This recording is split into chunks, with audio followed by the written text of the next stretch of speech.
In this example, I'm going to show you one of the simplest ways of getting a SAS dataset into SAS for analysis. Here's a file someone's emailed to me, and if I right-click on this file, on the pop-up menu, you can see there's a bunch of different options here that allow me to force Windows to open the file with SAS.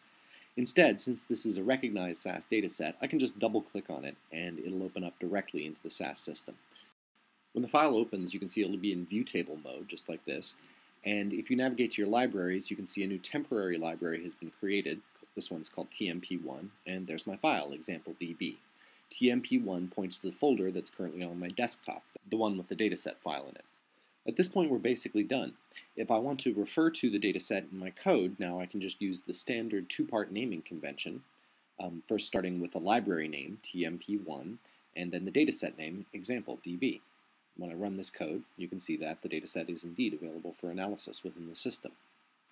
If I plan to use the dataset at some point in the future, I could copy it over to an existing permanent library. Here I'll use the mylib library, give the dataset a new name, my new data.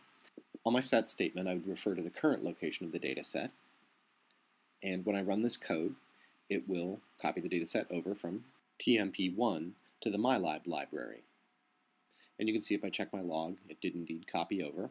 And if I go over to the Explorer, here you can see I can navigate to the mylib library, and there's my new dataset. If you're planning on sharing your code with someone else or reusing it again in the future, it's a good idea to replace any references to the temporary library, since that obviously won't be available the next time you open SAS. And there we have the fast and easy way of getting your SAS dataset into SAS for analysis.